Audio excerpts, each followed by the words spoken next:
네, 여러분 안녕하십니까? 네, 뉴스나이트 시작합니다. 대선 전야입니다. 22일간의 공식 선거 운동 기간이 끝나가고 있습니다. 후보들 모두 저마다의 구호로 절박 제명, 또 투표하면 이깁니다를 외치며 지금 이 시각까지 민심을 파고들고 있습니다. 물론 마지막 날까지 상대를 겨냥한 공세도 빠뜨리지 않았습니다. 잠시 뒤에 홍대 앞과 강남역 현장을 연결해서 마지막 거리 유세 분위기 알아보고 대담으로 이어가겠습니다. 네, 그럼 뉴스 시작 전에 코로나 관련 속보가 들어와서 먼저 확인하겠습니다. 네, 하루 확진자가 30만 명대로 폭증했습니다. 30만 명을 넘어선 것은 처음인데요. 오후 9시까지만 집계한 전국의 확진자 수 32만 6,834명으로 집계가 됐습니다. 네, 애초에 예상됐던 부분이긴 합니다만 이렇게 확진자 숫자가 폭증한 만큼 내일 선거 관리에 좀 더 면밀한 대비가 필요해 보이는데요. 자, 선거운동 마지막 날 다시 후보들 유세 분위기로 돌아오겠습니다. 자, 두 양강 후보는 이에 앞서서 청계광장과 서울광장 불과 500m 거리를 두고 유세 동선이 겹치기도 했습니다. 이재명 후보는 통합과 인물론을 앞세우면서도 이번 대선은 단 두세 표로 결판 날 수 있다면서 마지막 순간까지 민심을 향해 한 표를 호소했습니다. 정현우 기자가 보도합니다. 민주당 이재명 후보는 특별 기자회견으로 마지막 선거운동의 문을 열었습니다. 머리에 붕대를 두른 송영길 대표의 지원 사격 속에 통합을 내세우며 중도층을 향해 손을 내밀었습니다. 이재명 정부라는 표현은 국민 통합 정부보다 앞설 수 없다는 점을 다시 한번 말씀드립니다. 국민통합추진위원회를 중심으로 당선 즉시 국민통합정부 구성에 착수하겠습니다. 이 후보는 마지막 유세 전략으로 최대 승부처 수도권을 선택했습니다. 유세 마지막 날까지 수도권 공략에 집중한 이재명 후보는 준비된 후보 국민통합과 민생 대통령을 내세우면서 부동층 표심을 공략했습니다. 먼저 점심시간 여의도를 찾아 주 4.5일째와 주가지수 5,000포인트를 공약으로 내세우며 직장인 표심을 자극했습니다. 이어 경기도와 인천에선 쓸데없는 자극 발언이라며 국민의힘 윤석열 후보의 선제 타격론을 정면 비판하면서 거듭 인물론을 앞세우기도 했습니다. 또 이번 대선은 초박빙의 치열하고 절박한 선거라며 마지막 지지층 결집에도 나섰습니다. 마지막 한순간 단 한 명까지 투표에 참여해서 어쩌면 2표, 3표 차로 결판 날 수도 있는 이 안개 상황을 말끔하게 여러분이 걷어주십시오. 이 후보 선거 유세의 방점은 지난 대선에서 민주당 승리에 주춧돌이 된 촛불혁명의 장소 청계광장. 1700만 촛불로 꿈꾸었던 나라. 국민 주권이 온전히 실현되는 나라. 국민이 화합하는 새 나라에서 만납시다, 여러분. 국민 주권이 살아있는 나라를 만들겠다고 마지막 순간 촛불 민심을 향해 한 표를 호소했습니다. YTN 정윤우입니다. 네, 국민의힘 윤석열 후보도 제주를 출발해 서울까지 북상하며 전국적인 표심 몰이에 나섰습니다. 정치 신인인 자신이 긴 레이스를 완주할 수 있었던 건 모두 국민 덕분이라며 1등으로 결승 테이프를 끊을 수 있게 꼭 한 표를 행사해달라고 당부했습니다. 김우준 기자입니다. 공식 선거운동을 시작한 지 3주째 윤석열 후보는 결전의 날을 하루 앞두고 최남단 제주에서 마지막 유세를 시작했습니다. 직선제 도입 이후 7차례 대선에서 당락을 모두 마쳤던 민심 풍향계 제주에서도 윤 후보는 민주당과 이재명 후보를 겨냥했습니다. 저를 탄핵을 칠 수도 있다고 떠들고 다닙니다. 저는 하라면 하라 이겁니다. 저에게는 가장 막강한 정치적 지지 세력이 있습니다. 바로 국민 아닙니까, 여러분? 윤 후보는 바다를 건너 PK와 TK, 충청을 가로지르는 상행 유세전에 돌입했습니다. 부산에서는 영남의 사전 투표율이 평균을 밑돈 걸 의식한 듯 투표를 독려하며 막판 지지층 결집에 주력했습니다. 여의도의 정치 문법도 정치 셈법도 모르고 여러분의 격려와 응원으로 이 마라톤을 달려왔습니다. 여러분의 마지막 응원으로 제가 결승선을 1등으로 끊게 도와주십시오. 곧이어 보수의 심장이라고 불리는 이곳 대구에 온 윤 후보는 민주당 정권 5년간 대구 경제가 차갑게 외면받지 않았느냐며 텃밭 민심을 한껏 자극했습니다. 대구를 정치적 고향이라고 주장한 윤 후보는 여권을 향해 무도한 정치 패거리, 썩은 머슴처럼 한층 거칠어진 표현을 써가며 맹공을 퍼부었습니다. 이 대구 경북 지역은 좀 제대로 나눠주던가요? 표가 안 나오니까 2년 전에 코로나가 창궐할 때도 대구 봉쇄, 대구 손절하고 떠들었죠, 이 사람들이. 정치선언 이후 253일 윤 후보의 대장정은 서울 광장에서 정점을 찍었습니다. 윤 후보는 국민의당 안철수 대표와 손을 맞잡고 합동 유세를 펼치며 정권 교체를 호소했습니다. YTN 김우준입니다. 네, 여야 모두 자당의 후보의 판세가 유리하다는 여론전과 함께 막판까지 비방전, 네거티브 공방도 멈추지 않았습니다. 승리를 장담할 수 없는 대혼전 전망 속에 각각 대법원 로비 의혹, 또 부산저축은행 부실 수사 의혹을 부각했습니다. 황혜경 기자가 보도합니다. 선거운동 마지막 날에도 국민의힘은 민주당 이재명 후보 측의 대법원 로비 의혹 공세에 화력을 집중했습니다. 대장동의 진짜 몸통이 누구인지 드러났다면서 의혹이 사실이라면 이 후보는 대선 출마 자격도 없다고 주장했습니다. 일각에서 감옥 가는 게 무서워 대선 나왔다는 농담이 돌 때 믿지 않았는데 이제 정말 그 말이 맞는 게 아닌가 하는 생각이 듭니다. 관련 의혹은 이 후보 전직 비서관의 허세성 발언에서 비롯됐을 뿐이라고 일축한 민주당은 전날 제기된 김만배 녹취록에 맹공을 퍼부었습니다. 부산저축은행 수사 과정에서 국민의힘 윤석열 후보의 봐주기가 있었다는 게 사실로 드러났다며 윤 후보야말로 대장동 사건의 뿌리라고 지목했습니다.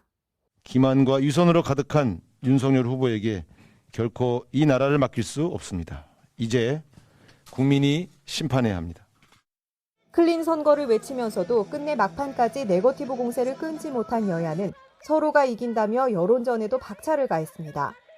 국민의힘 이준석 대표는 사견을 전제로 윤 후보가 10%포인트까지 앞설 걸로 내다봤고 나중에 이제 그때까지 마음을 정하지 못하셨던 분들이 이제 결국 그 투표 성향을 정하게 되면은 많게는 한 10%까지 차이 날 수 있다 이런 생각하고 있습니다. 더불어민주당 내에서는 박빙이지만 승기를 잡은 이 후보가 1.5%포인트 차로 이길 거라고 전망했습니다. 보통 이제 하루 남으면 이기는 후보는 국민 통합 이야기를 하고 지는 후보는 상대방을 공격하는데 누가 이기는 후보 같습니까?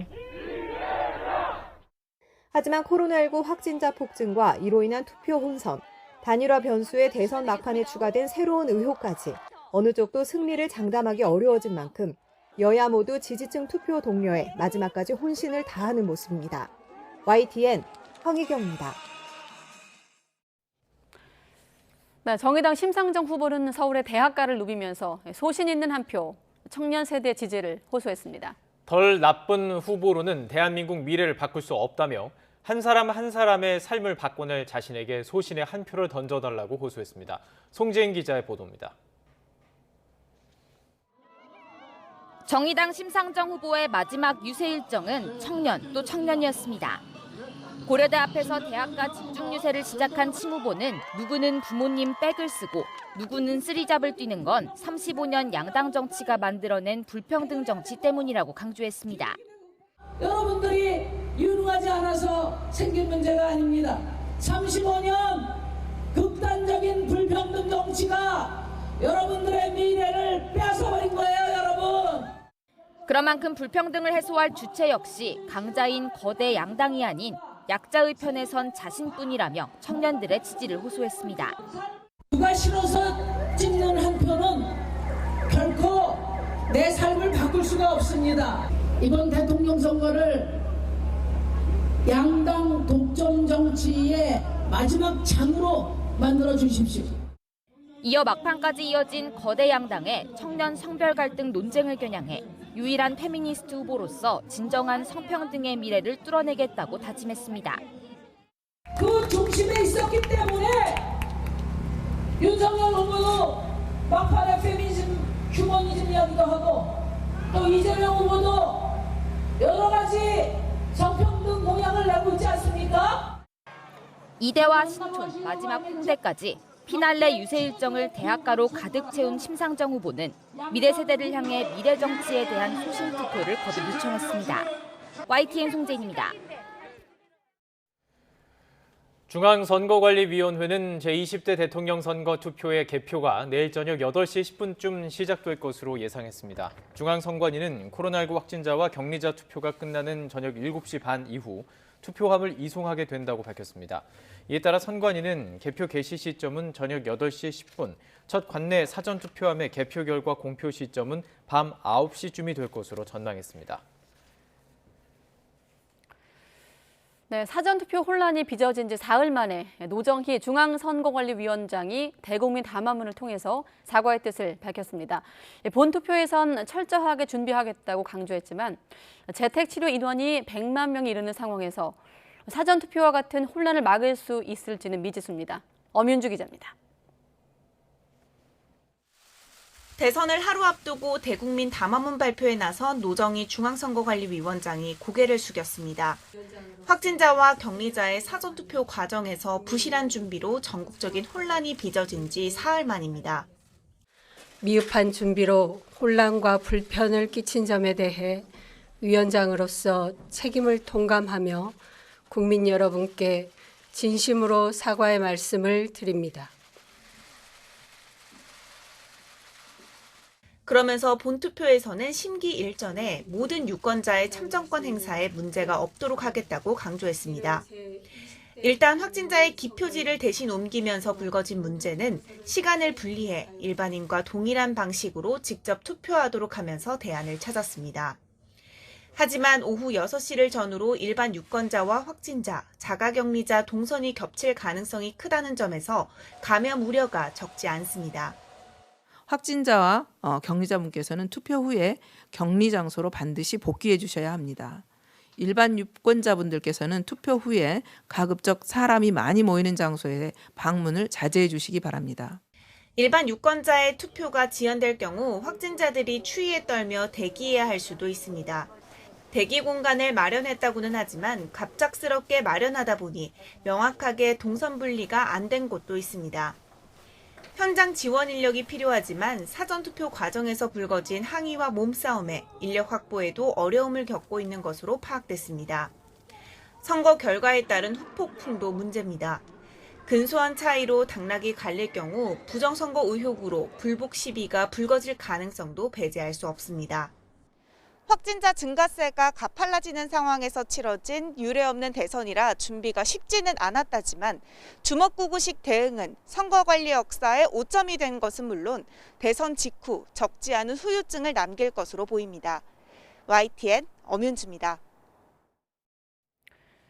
네, 앞서 이재명 후보 유세 현장 화면에서 잠시 지나갔습니다마는 송영길 더불어민주당 대표 붕대를 감고 마지막 선거 유세 힘을 보탰습니다. 경찰은 송 대표를 공격한 70대 유튜버를 체포해 구속영장을 신청했지만 진술을 거부하고 있어 범행 동기 등을 파악하는 데 난항을 겪고 있습니다. 신준명 기자가 취재했습니다. 선거운동 마지막 날 서울 여의도역 5번 출구 앞에 선 송영길 민주당 대표. 머리에 감은 붕대는 회색 털모자로 가렸습니다. 유튜버가 휘두른 망치에 머리를 크게 다쳐 봉합수술을 받은 지 하루도 지나지 않아 다시 유세 일정에 복귀한 겁니다. 걱정해 주신 여러분 고맙습니다.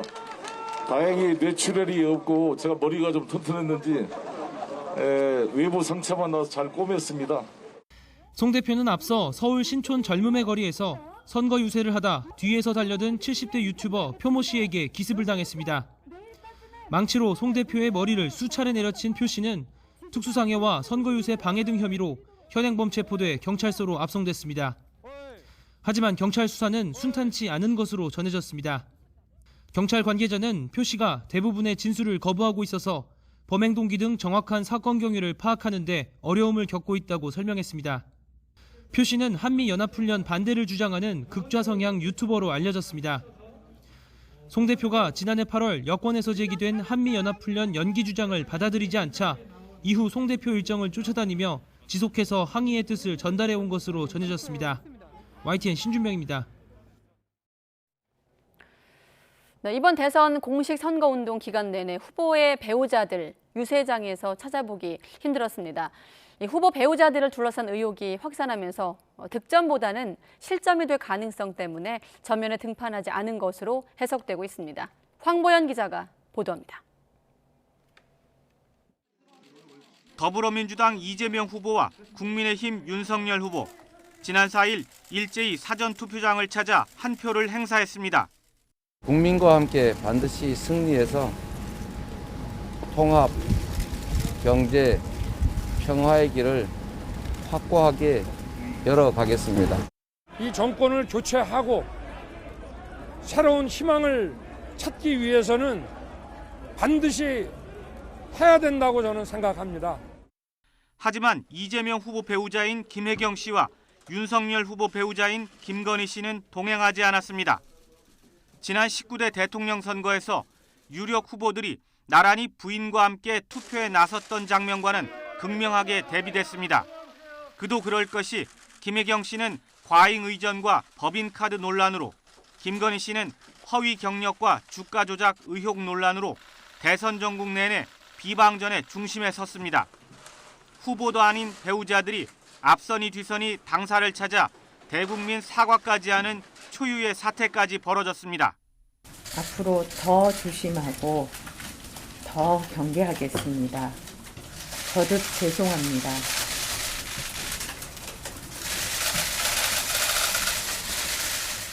모든 것이 저의 잘못이고 불찰입니다. 부디 용서해 주십시오. 한때 활발하게 움직였던 김혜경 씨나 애초 외부 공개를 꺼렸던 김건희 씨 모두 공식 선거운동 기간에는 유세장에 전혀 모습을 드러내지 않았습니다. 이 역시 가족들이 전면에 나섰던 지난 대선과도 확연히 비교됩니다. 득표에 도움이 되기보다는 오히려 실점이 될 수 있다는 각 당의 전략적 판단 때문인데 정의당 심상정 후보만이 남편과 유세 일정 곳곳에 동행하며 차별화에 힘을 쏟았습니다. 제 남편인데. 반갑습니다. 안녕하세요. 신문에서 봤습니다. 아 예. 여기 전북이 고향입니다. 예, 정문에서. 이처럼 유력한 두 양강 후보 배우자들이 화면에서 사라진 모습은 20대 대선의 역설적인 진풍경으로 남게 됐습니다. YTN 황보연입니다. 네, 그리고 대선 열기에 가려져 있습니다만 내일 국회의원 재보궐선거도 치러집니다. 모두 5개 지역이죠. 양당이 귀책 사유로 일부 공천을 포기하면서 이른바 빅매치가 성사되지 않아 관심이 떨어졌다는 평가입니다. 그래도 민의의 대변자를 뽑는 만큼 꼼꼼히 살피고 투표해야 되겠죠. 최민기 기자가 취재했습니다. 3구 국회의원 재보궐선거 가운데 가장 관심이 큰 지역은 정치 1번지 서울 종로입니다. 무려 10명이 도전장을 냈습니다. 지난 10년 동안 민주당이 차지했던 지역구지만 이번엔 이낙연 전 대표의 사퇴로 귀책 사유가 발생했다며 후보를 내지 않았습니다. 공천 포기는 당장 아픈 결정이지만 우리 민주당이 책임 정당으로 한 단계 성장하는 계기가 될 것입니다. 제1야당인 국민의힘 최재형 후보에게 이목이 쏠리는 가운데 이른바 진보사당, 단일 후보로 결정된 배복주 정의당 후보와 더불어민주당을 탈당한 삼선 종로구청장 출신의 김영종 후보가 얼마나 선전할지도 관건입니다. 전통적인 보수 텃밭으로 꼽히는 서울 서초갑은 거대 양당이 유일하게 맞붙는 곳입니다. 압도적 지지로 당내 경선을 통과한 서초구청장 출신 국민의힘 조은희 후보와 20대 총선부터 출마하며 소록전을 다짐하는 더불어민주당 이정근 후보가 경쟁합니다. 지난 2018년 서초구청장 선거 뒤 4년 만에 리턴 매치입니다. 보수정당 공천이 곧 당선으로 여겨지는 대구 중남구에서는 곽상도 전 의원의 검찰 수사로 국민의힘이 무공천을 결정하면서 보수 성향 무소속 후보들의 혼전 양상입니다. 불공정과 내로남불로 점철된 문재인 정권과는 다른 새 정치를 하겠다는 분명한 의지로 받아들여 주시길 바랍니다. 지역 여론조사에서도 압도적 지지를 받는 후보가 없는 가운데 더불어민주당은 변호사 출신의 영입 인재 백수범 후보를 적극 지원하며 대구의 기적을 기대하고 있습니다. 더불어민주당이 무공천한 경기 안성과 충북 청주 상당구는 해당 지역에서 각각 3선과 4선을 지낸 중진 출신의 국민의힘 김학용, 정우택 전 의원이 다시 원내 진출을 노립니다. YTN 최민기입니다.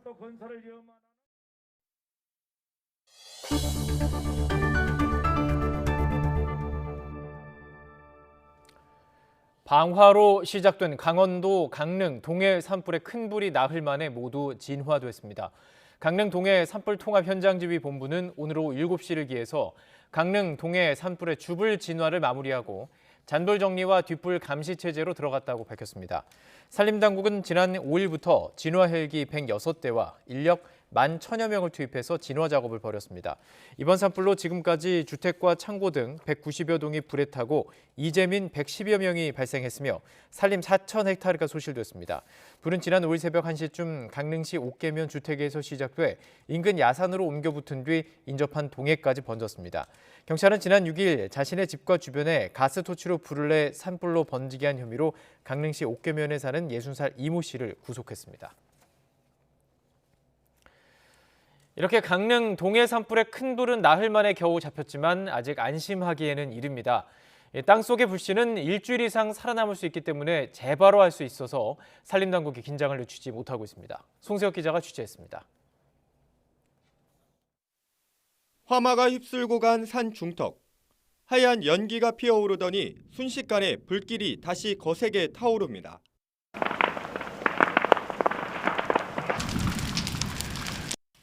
비상 대기하던 진화대원들이 물을 뿌리며 불을 끄느라 애를 씁니다. 이처럼 큰 불길이 잡혀도 잔불은 언제든 되살아날 수 있습니다. 산비탈 곳곳에서 희뿌연 연기가 끊임없이 뿜어져 나오고 있습니다. 열기도 느껴지는데요. 안쪽에 아직 꺼지지 않은 불씨가 남아있다는 얘기입니다. 낙엽층 아래나 땅속 불씨는 400도 이상 올라가는데 최대 일주일 이상 살아남을 수 있습니다. 특히 산림이 바짝 메마른 상황에서 바람이 조금이라도 불면 재발화 위험은 더 커집니다. 바람이 불면 이렇게 잎들이 이렇게 들쳐지면서 산소가 공급이 되잖아요. 불완전 연소됐던 애들이 산소 공급으로 해서 완전 연소가 되기 위해서 다시 재발화되는 경우라고 보시면 되거든요. 이 때문에 불에 탄 자리는 연기가 안 나도 낙엽층이나 땅속의 숨은 불씨를 찾아내 완전히 제거해야 합니다. 잔불 진화는 면적이 크고 100% 인력으로 해야 되기 때문에 최소한 열흘에서 20일 정도로 예상하고 있습니다. 간절한 비 소식은 오는 일요일쯤에나 예보된 데다 이 비도 건조특보를 해제시킬 만큼 강수량을 기록할지 미지수입니다. 산림당국은 잔불과 뒷불 감시 인력을 산불 피해 현장 곳곳에 배치하고 추가 산불 예방에 총력을 기울일 방침입니다. YTN 송세혁입니다. 경북 울진에서 시작된 산불은 아직도 잡히지 않고 있습니다. 진화 작업을 위해서 전국에 내려진 소방 동원령이 장시간 이어지면서 소방관들의 업무도 가중되고 있습니다.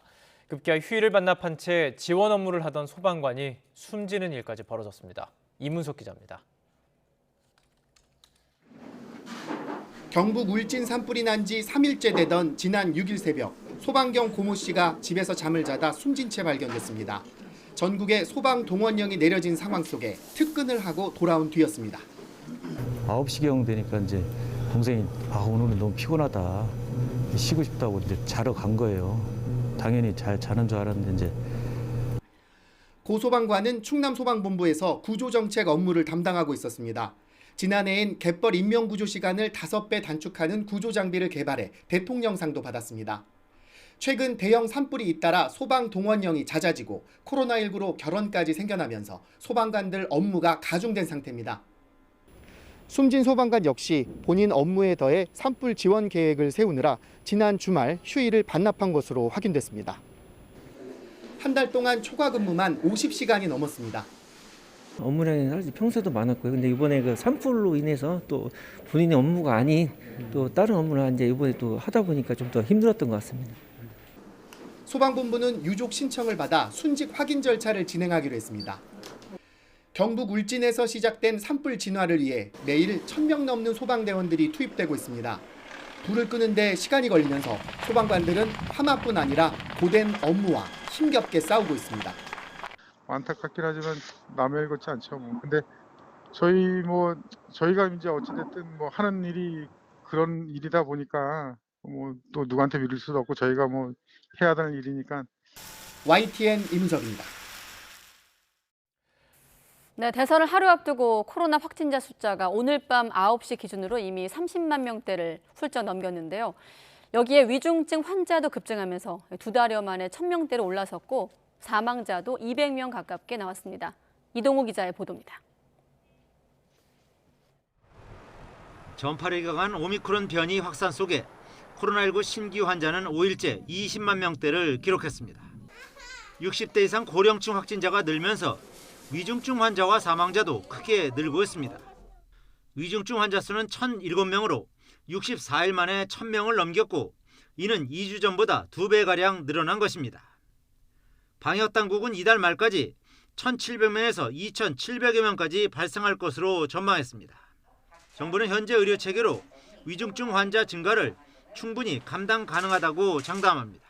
현재 의료체계는 위중증 환자 중에 약 2,000명 정도를 안정적으로 대응할 수 있는 병상이라는 걸 말씀드립니다. 아울러 또 병상 운영을 효율화할 경우에는 2,500명까지도 감당이 가능하다고. 숨진 사람도 하루 사이 186명이 늘어 역대 두 번째로 많은 사망자가 발생했습니다. 중환자 병상 가동률은 60%에 육박했고 비수도권은 70%에 근접하면서 병상 부족 우려도 커지고 있습니다. 지금 이제 거의 턱 밑에까지 찼습니다. 환자가 몰려오는 정도가요. 그래서 3차 병원에서는 환자 거의 다 차고 있고 조만간에 아마 환자를 제대로 못 받는 상황이 생길 겁니다.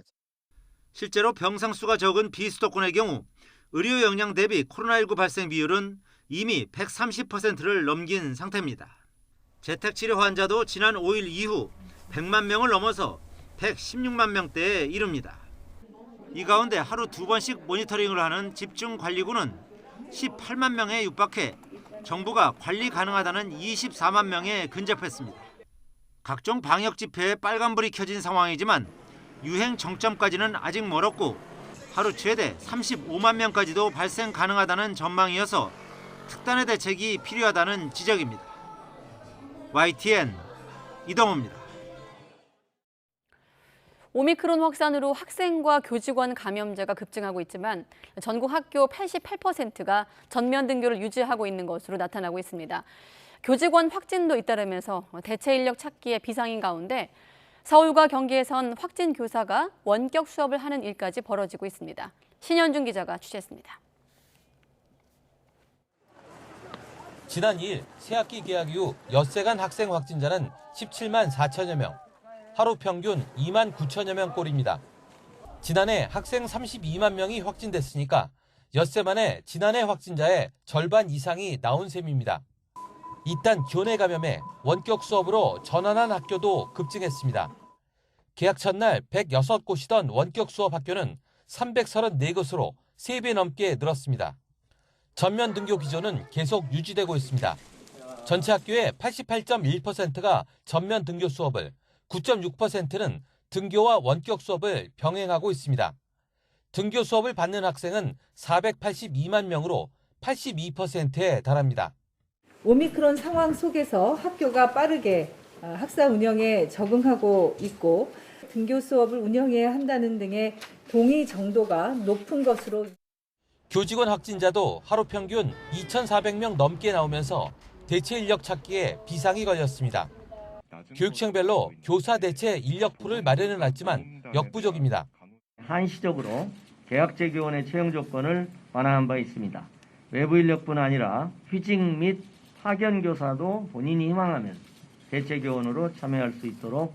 서울과 경기교육청에서는 본인이 동의하고 증세가 가벼우면 확진된 교사가 재택 원격 수업을 할 수 있도록 하는 비상책까지 꺼내들었습니다. 대체 교사를 구할 수가 없어서 어쩔 수 없는 상황에서 나선 상황을 학교별로 이런 게 강요가 될까 봐 좀 우려스러운 상황이고요. 이번 주 새학기 적응 기간이 끝나고 다음 주부터 등교 수업이 본격화되면 학생과 교직원 확진자가 더 늘어날 수 있어 학교 현장의 어려움은 계속될 전망입니다.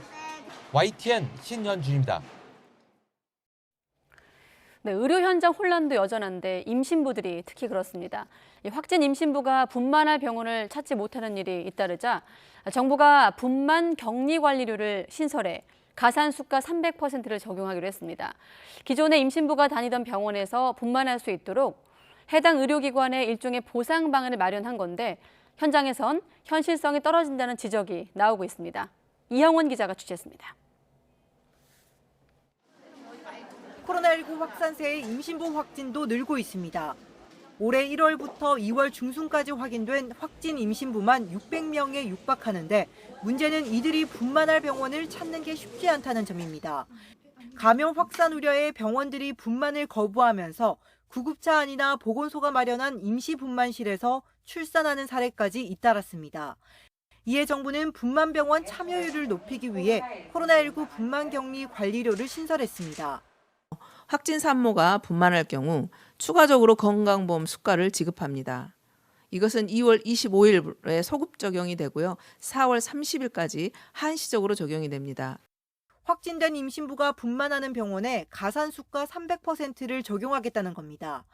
구체적으로 병원급 이상은 자연분만의 경우 격리관리료 175만 원을, 의원급은 200만 원 정도를 추가로 받게 됩니다. 제왕절개에도 이렇게 가산수가가 적용되는데 추가 금액에 대한 환자 부담금은 없습니다.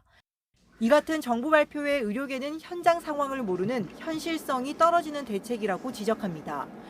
감염에 특히 예민한 임신부를 진료하는 분만병원의 경우 추가 전파 위험을 감수하며 확진자를 받는 게 쉽지 않다는 겁니다.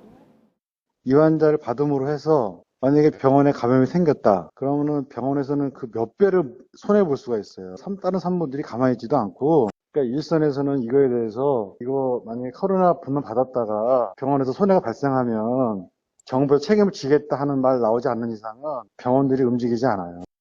이외에도 정부가 다음 주까지 분만 병상을 250여 개로 확충하겠다고 했지만 현재 160개인 병상도 인력 부족으로 가동률이 떨어진다며 산모와 신생아를 돌볼 의료진 확보가 우선이라고 조언했습니다. YTN 이영훈입니다. 네, 그리고 YTN이 얼마 전에 비대면 진료 앱을 통해서 불법 복제약을 판매한 약국 보도해드렸는데요. 이번엔 코로나19에 확진돼 비대면 진료 앱을 이용한 환자에게 다른 사람 약이 잘못 배송된 일이 발생했습니다. 어떤 일이 생긴 건지 황보혜경 기자가 취재했습니다. 지난달 26일 코로나19에 확진된 강 씨는 재택 치료를 시작하면서 비대면 진료 앱을 이용했습니다. 앱에 등록된 병원과 통화하며 증상을 말하자 약국으로 처방전이 자동 전송됐고 그날 오후 집으로 약이 배송됐습니다. 하지만 며칠 동안 복용해도 좀처럼 몸이 회복되지 않는 게 이상해 약을 확인해 봤더니 겉봉투에 표기된 알약과 내용물이 달랐습니다. 다른 사람 약이 잘못 배송된 겁니다. 한일치 약을 먹었는데 몸이 안 나타 보니까 이제 약봉지를 다시 확인하게 됐고 다른 사람 이름이 쓰여 있다는 걸 봤을 때 너무 놀랍고 당황스러웠던 것 같아요. 네.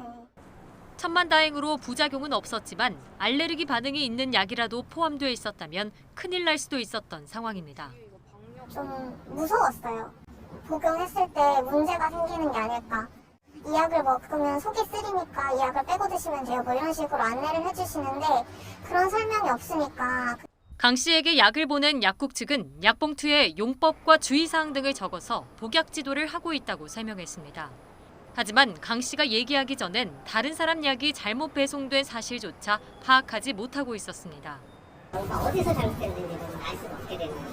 만약에 약을 드셨다고 그러면 저희가 찾아뵙고 뭐 문제가 됐거나 그러면 이제 저희가 책임을 져야죠. 비대면 진료 앱 업체 측은 약국의 업무가 과도하게 몰리면서 포장 과정에 착오가 있었던 것 같다고 설명했습니다. 그러면서 앞으로는 약봉투에 약국과 환자명을 표기하도록 하는 등 본인 확인과 포장, 배송 방식을 개선하겠다고 밝혔습니다. 이제 약 봉투와 조제약이 혼입이 되었어요. 확인 요청 강화하고 포장 방식 등 기술적으로 해결할 수 있는 방안을 마련하고 있어요. 앞서 비대면 진료 앱을 이용한 다른 환자엔 불법 복제약이 배달된 사례가 확인되기도 했습니다.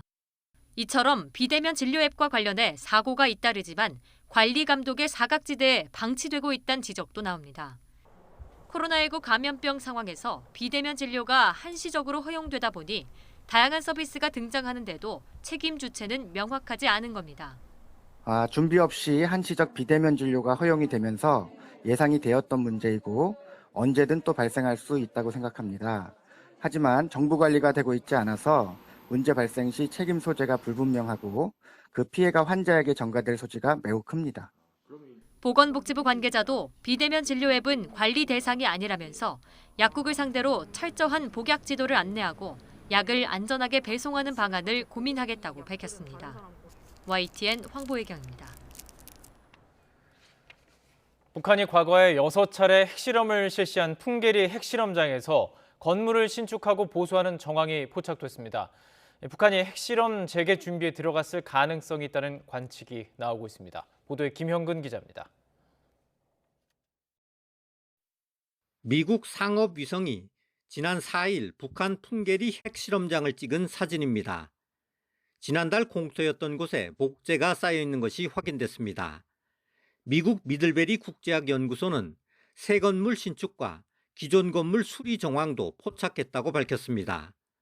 연구소는 이 같은 변화가 최근 집중적으로 이루어졌다고 설명했습니다. 그러면서 북한이 갱도공사 등에 상당한 양의 목재를 사용해온 사실을 지적했습니다. 풍계리 핵실험장에서 새로운 활동이 시작되고 있음을 시사하는 징후라는 겁니다. 연구소의 제프리 루이스 국장은 북한이 2018년 풍계리 핵실험장을 폐쇄한 이후 처음으로 현장에서 목격된 활동이라는 점을 강조했습니다. 그러면서 북한이 올해 초 핵실험과 대륙간 탄도미사일 시험 발사 유예 철회 가능성을 언급한 점을 상기시켰습니다. 이 언급대로 북한이 핵실험 재개를 위해 준비하고 있을 가능성이 있다는 겁니다. 루이스 국장은 핵실험 재개 준비를 마치는 데는 최소 몇 개월이 걸릴 것으로 전망했습니다. 또 핵실험이 재개되면 북한이 대형 수소폭탄이나 새로운 전술 핵무기를 시험할 것으로 내다봤습니다.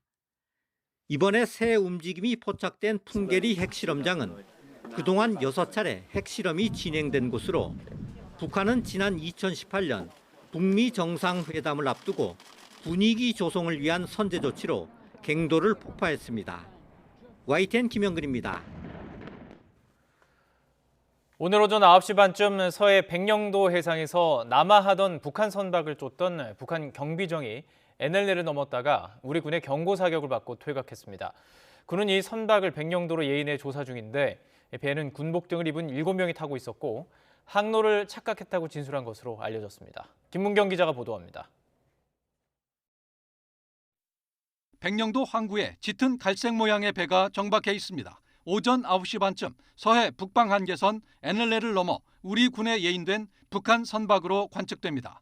합동참모본부는 백령도 동쪽 해상에서 용도가 확인되지 않은 북한 선박을 예인해 관계기관에서 조사 중이라고 밝혔습니다.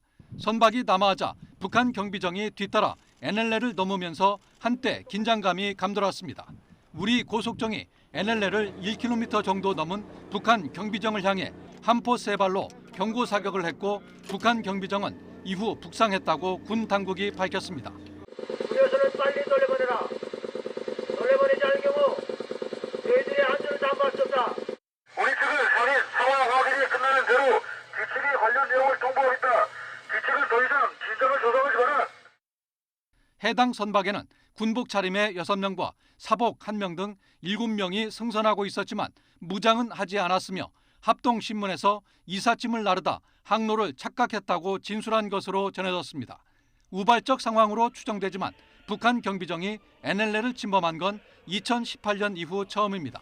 또 당시 북측의 해안포 일부가 개방된 정황도 포착된 것으로 전해졌는데 군 관계자는 이후 북한의 상황 변화를 예의주시하고 있다고 밝혔습니다. YTN 김문경입니다.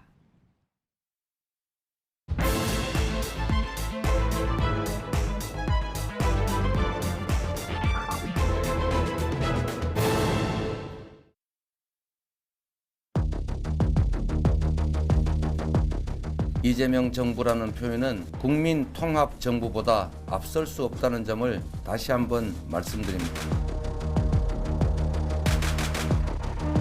국정은 연습장이 아닙니다. 지금 즉시 실전에 투입될 수 있는 숙련된 프로가 필요하다.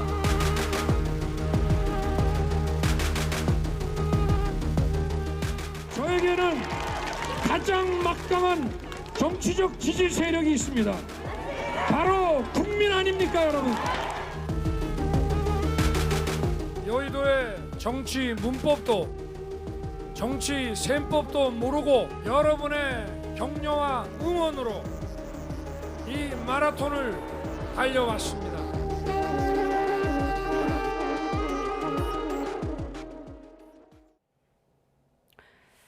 네, 5년 동안 대한민국을 이끌고 갈 대통령을 뽑기 위한 20대 대선, 이제 단 하루 앞두고 있습니다. 지금 이 시각까지도 여야 대선 후보들은 명운을 건 막판 득표전에 나서고 있는데요. 유례 없는 초박빙, 또 승리를 장담하기 어려운 구도 속에서 마지막 날까지 상대를 겨냥한 비방전도 계속됐습니다. 나이트 포커스 오늘은 김관옥 계명대 교수, 이기재 동국대 겸임 교수 두 분과 함께하겠습니다. 안녕하십니까? 네, 안녕하세요. 제가 오늘 이렇게 원고를 준비하려고 이렇게 보다 보니 두 분의 넥타이 색깔이 좀 눈에 띄는데 민감한 시기에 색깔이 각각 구별되거든요. 혹시 의도하신 겁니까? 네, 오늘 뭐 마지막 날이라 일부러 빨간색을 메고 왔습니다. 교수님은요? 좀 뭐 한 달 전부터 계속 이 파란색이었던 것 같아요. 아, 그랬나요? 네, 저는 우연이라고 답할 줄 알았는데 알겠습니다. 자, 첫 번째 질문으로 22일간의 치열한 레이스를 한번 돌아볼 텐데 한번 이렇게 질문 드려볼 거예요. 이번 대선 국면에서 혐오, 비호감 얘기를 두 분과 화요일마다 만나서 많이 했는데 돌아봤을 때 가장 좀 눈살을 찌푸리게 했던 대선 국면 어디였습니까?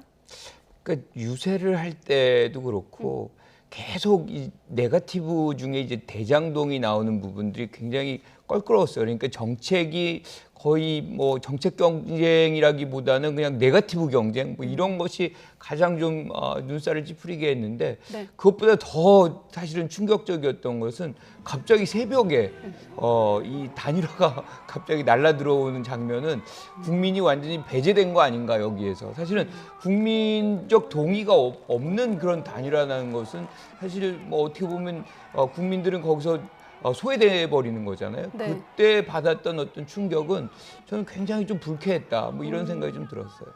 교수님은요? 저는 뭐 단일화 같은 경우는 사실 이번만이 아니라 역대 선거에서 늘 있어왔던 거거든요. 그리고 네거티브도 사실 뭐 이번에 가장 심했다고는 하지만 있어왔고, 근데 사실 배우자 논란은 아마 처음이었던 것 같아요. 그래서 사실 윤석열 후보의 배우자인 김건희 씨나 그다음에 김혜경 씨 이 두 분이 이제 다 어떻게 보면 국민들한테 대국민 사과라고 눈물을 보이시고 했는데 그런 장면들이 참 좀 눈살을 찌푸리고 참 선거에 대해서 참 국민들이 걱정하는 그런 상황이 아니었나 생각이 듭니다. 네, 알겠습니다. 여러분이 꼽는 비호감 장면은 어디였을까요? 그리고 어떤 후보가 더 그 비호감을 극복했을까요? 자, 하나씩 여쭤보도록 하겠습니다. 자, 여야 대선 후보들 마지막 선거 운동 날까지 최후의 승자가 되기 위해 호소를 했습니다. 발언부터 들어보도록 하겠습니다. 주가 조작 이런 거 정말 하면 안 되죠. 제가 뭐 누구 겨냥해서 하는 얘기가 아닙니다. 이게 지금 어제 오늘의 일이 아니잖아요.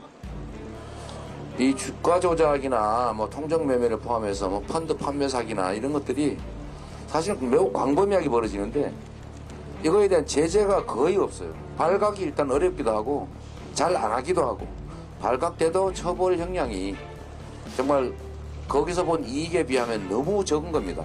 저는 여의도의 문법도 여의도의 셈법도 모르는 사람입니다. 오늘 이 자리에 우리 제주도민 여러분과 국민 여러분께서 불러 세워 앉혀주셨습니다. 누구에게도 붙인 것이 없고 어떠한 특허리도 없습니다. 여러분, 민주당 사람들은 국민들의 지지로 제가 대통령이 되면 180석을 가지고 제대로 정부를 운영할 수 없게 방해를 하거나 심지어는 우리 당의 이탈자들을 모아 저를 탄핵을 칠 수도 있다고 떠들고 다닙니다. 양당 역대 최대 비호감 선거를 이끌고 있는 양당 후보가 진영을 짜고 스크럼을 짜고 상대 후보가 당선되면 세상 망한다, 대한민국 망한다 이러면서 유권자들을 지금 압박하고 있거든요. 거기에 굴하지 마십시오. 그렇게 해서 35년간 만든 게 뭡니까? 그러니까 다들 판단이 있으세요. 우리 시민들께서 흔들림 없이 압박에 굴하지 마시고 소신 투표해 주시기를 바랍니다. 네, 세 후보 모두 서울에서 이제 유세를 마무리할 예정인데 현장에서 준비가 되면 지금 현장 분위기도 잠시 뒤에 중계를 통해서 알아보겠습니다. 자, 비대면 시대이기 때문에 거리 유세 분위기에 궁금하신 분들은 계속 좀 기다려 주시고요. 자, 어떻습니까? 이재명 후보 먼저 보죠. 청계광장에서 촛불 민심이 호소했습니다. 제가 듣기로는 뭐 어마어마한 사람들이 몰렸다고 얘기를 하더라고요. 그래서 이게 어떻게 보면 이제 마지막 유세이기 때문에 거기가 또 촛불 광장이었잖아요. 네. 촛불 시위할 때 그런 어떤 민주주의 정신을 계승한다. 뭐 그런 맥락에서 이제 청계천을 마지막 유세 장소로 이제 정했던 것 같아요. 네. 거기에 이제 지지자들이 상당히 호응이 많았고 그런 부분들이 이제 힘을 얻어서 지금은 아마 홍대 쪽으로 이동한 것 같더라고요. 네.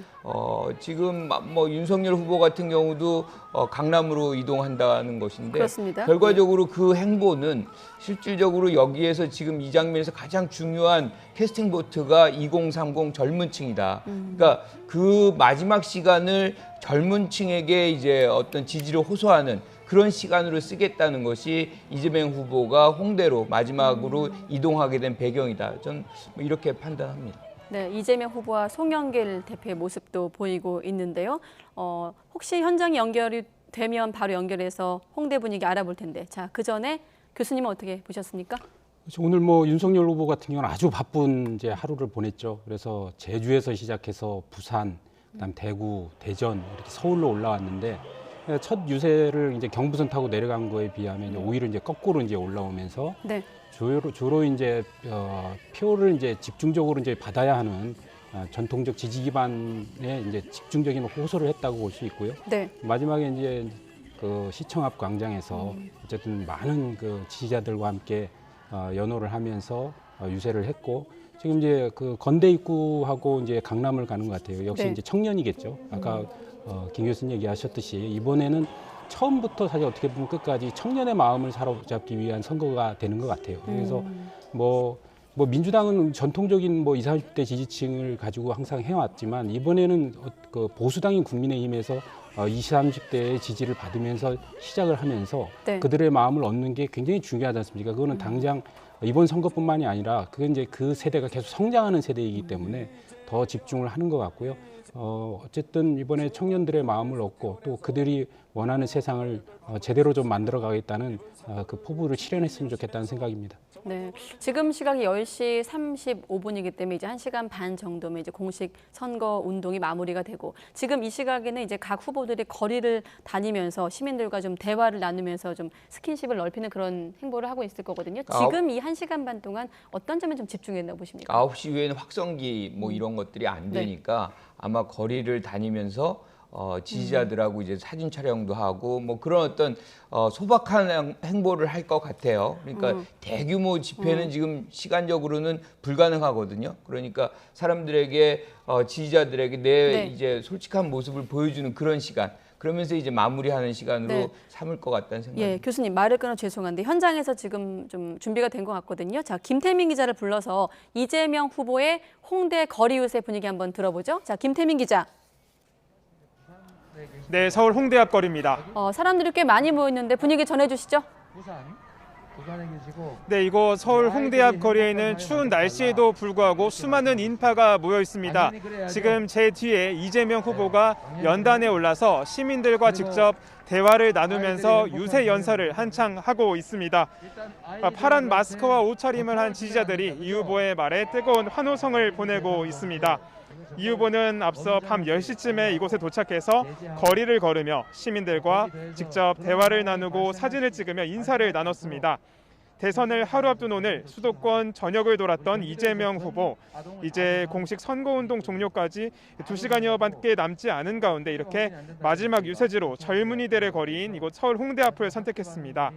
이 후보는 확성기를 이용할 수 있는 밤 11시까지 이렇게 유세를 벌이고 선거운동이 끝나는 자정까지는 직접 발로 거리를 누비며 22일에 치열했던 선거운동 강행군을 마무리합니다. 이재명 후보는 선거운동 기간 모두 80차례의 현장 유세를 벌였는데 이 가운데 서울과 수도권 지역이 47차례로 60%에 육박했습니다. 그만큼 이번 대선을 판가름할 핵심 유권자들을 수도권, 그것도 청년층으로 보고 끝까지 표심 확보에 심혈을 기울인다는 전략입니다. 특히 이번 유세 제목을 절박 제명이라고 이름 붙일 만큼 한 표가 간절한 상황인데요. 자정까지 직접 발로 뛰면서 유권자 한 사람이라도 더 만나 지지를 호소한다는 각오입니다. 이재명 후보는 내일은 공식 일정 없이 자택에서 휴식을 취하며 개표 결과가 공개되는 운명의 순간을 기다릴 예정입니다. 지금까지 서울 홍대 거리에서 YTN 김태민입니다.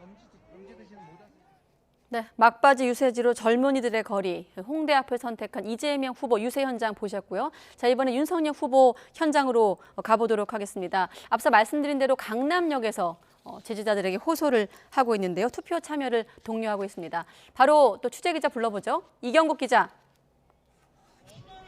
네, 서울 강남역에 나와 있습니다. 네, 강남역 마지막 유세 역시 사람들이 많이 모였네요.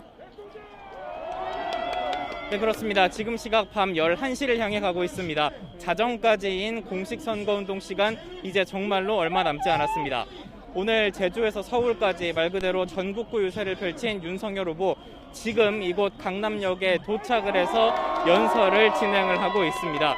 늦은 시각이지만 시민들 정말 많이 모였고요. 또 많은 지지자들도 이 윤석열 후보 이름을 연호하면서 응원을 보내고 있는 상황입니다.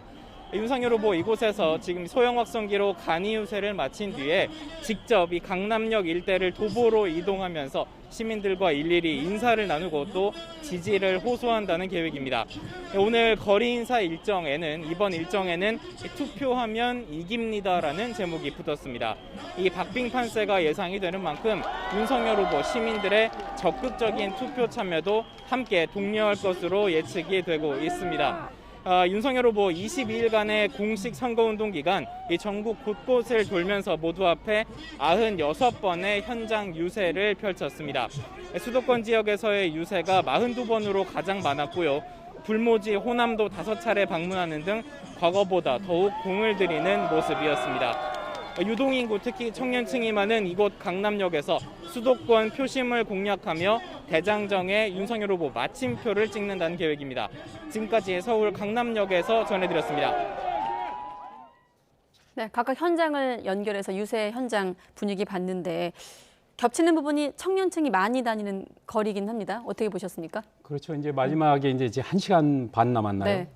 이쯤 되면 이제 후보는 거의 뭐 본인을 이제 완전 연소시켰다고 봐야 될 정도로 거의 기진맥진한 상태고요. 네. 이 상태에서 사실은 아마 마지막 호소를 하고 있을 텐데 그 대부분 이제 선거를 뛰었던 후보들의 공통적인 이야기들이 이 시간대에 얘기하는 어떤 열심히 하겠습니다라는 외침이 네. 정말 자기의 초심이라는, 진짜 초심을 연상할 때 뭘 연상할 거냐라고 할 때 어쨌든 선거운동 마지막 1시간 전에 국민들을 향해서 머리 숙이면서 열심히 하겠다고 했던 그때 그 마음, 네. 이걸 이제 초심이라고 한다고 하는데 그 초심들을 잃지 않고 두 후보가 누가 되든 정말 국민들을 섬기는 대통령이 되기를 희망해 봅니다. 네, 앞서 두 기자가 설명해 줬는데 이재명 후보 같은 경우는 58.5%가 수도권 유세였습니다. 서울과 수도권이 47회였고 윤석열 후보 같은 경우도 수도권 유세가 42번으로 가장 많은 것으로 지금 파악되고 있는데, 자, 두 분이 보는 현재 수도권 판세를 한번 짚어볼 텐데, 사실 수도권 민심은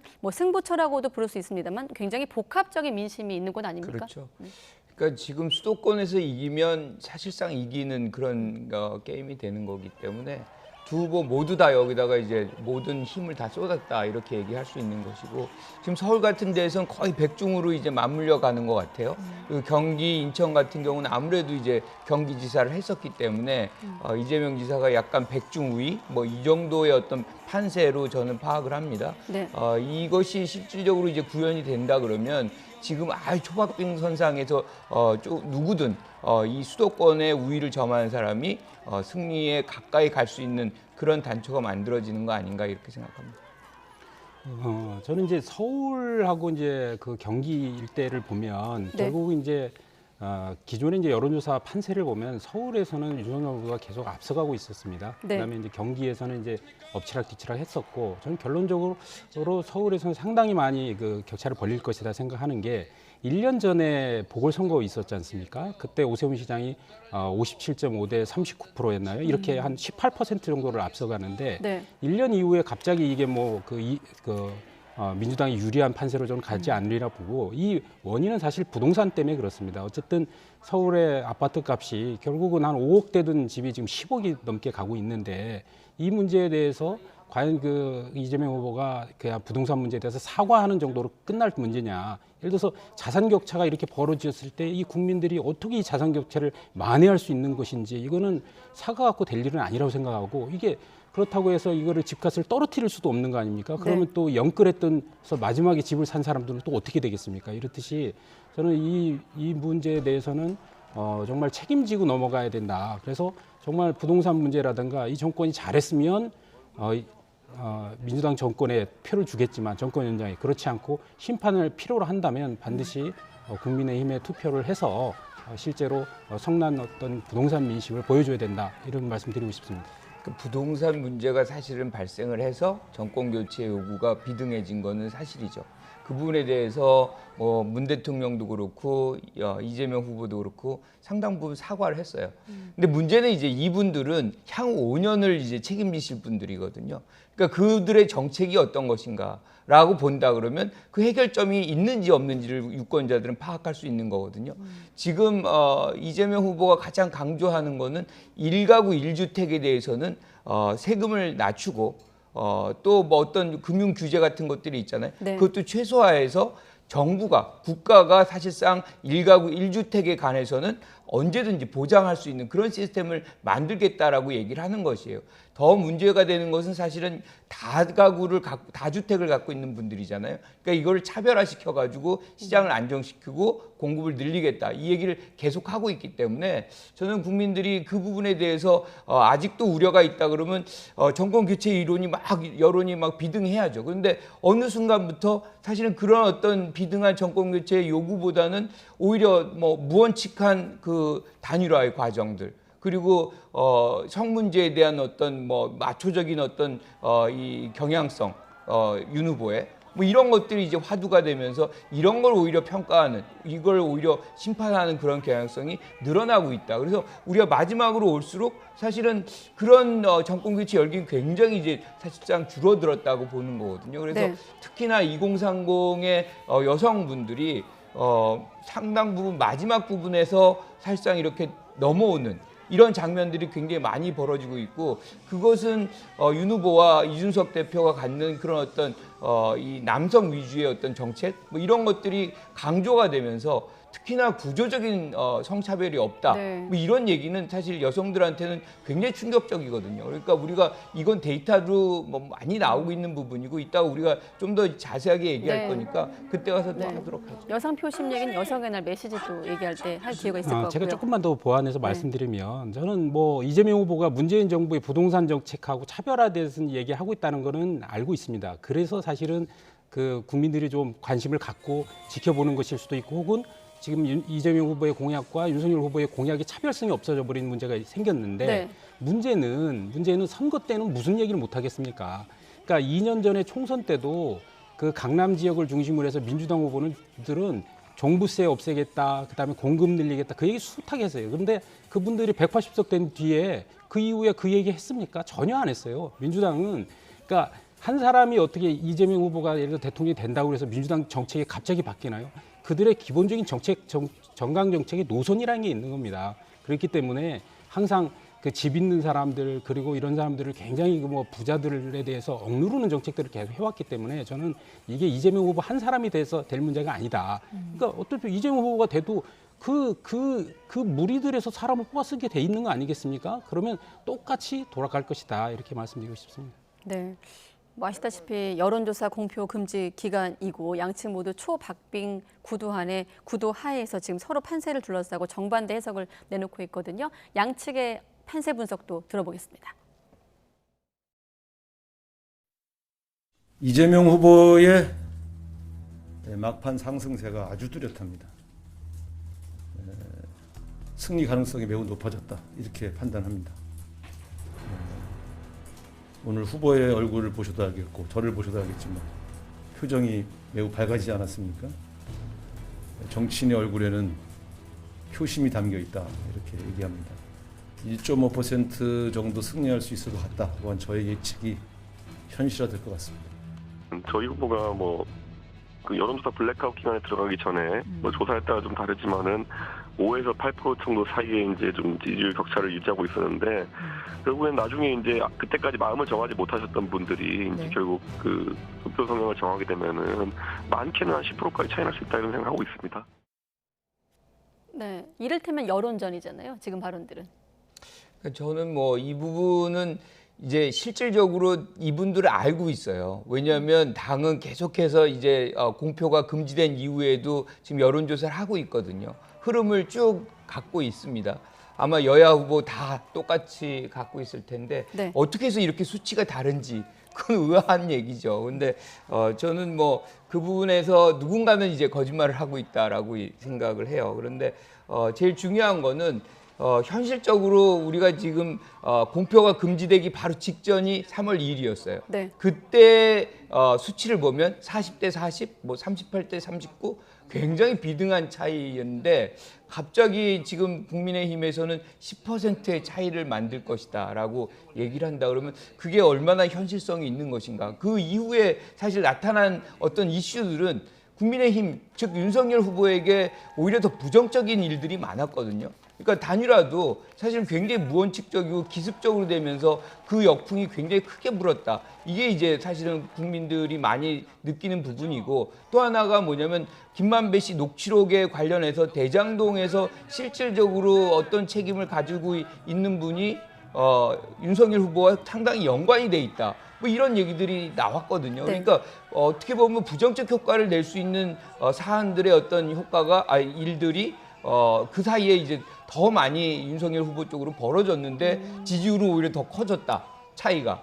이거를 우리가 어떻게 해석할 수 있는지 저는 이런 부분에서 본다 그러면 지금 우상호 대표나 지금 유시민 작가가 얘기를 하잖아요. 그 다 지지율을 아는 상황 속에서 왜 자꾸 윤석열 후보의 얼굴이 어두워져 가고 자원봉사자들한테 막 이제 삿대질하고 이런 과격한 어떤 행위들이 나온단 말이에요. 이게 초저감의 발로 아니냐. 이런 얘기들이 있는 거죠. 우리가 상황이 편하면은 사실은 왜 그렇게까지 제주도에 유세 간다 그랬다가 또 그것도 취소하고 그랬다가 이재명 후보 가니까 또 뒤따라가고 이런 이렇게 오락가락하는 장면들이 벌어질까 생각하는 거죠. 사실 지금 나가는 이 대목은 지지층보다는 이를테면 부동층 유권자들이 많이 좀 관심을 기울일 만한 대목이긴 합니다만은.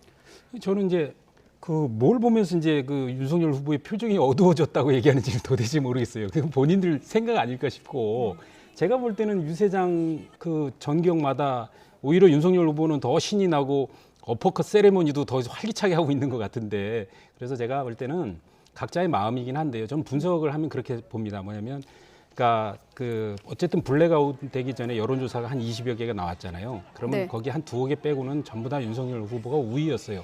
보통 한 2~3% 우위였거든요. 제가 볼 때는 근데 이제 여론조사에서 2~3%는 어떤 변화가 생기냐면 이제 여론조사에는 무응답층이 있잖아요. 그럼 무응답층을 이제 투표할 때는 그게 없어지지 않습니까? 이게 다 환원되잖아요. 양쪽 표 진영으로. 그 다음에 투표율이 반영돼요. 예를 들어서 60대 이상의 투표율은 상당히 높지 않습니까? 그러면 거기서 또 표 차이가 생겨요. 투표율이 반영되면.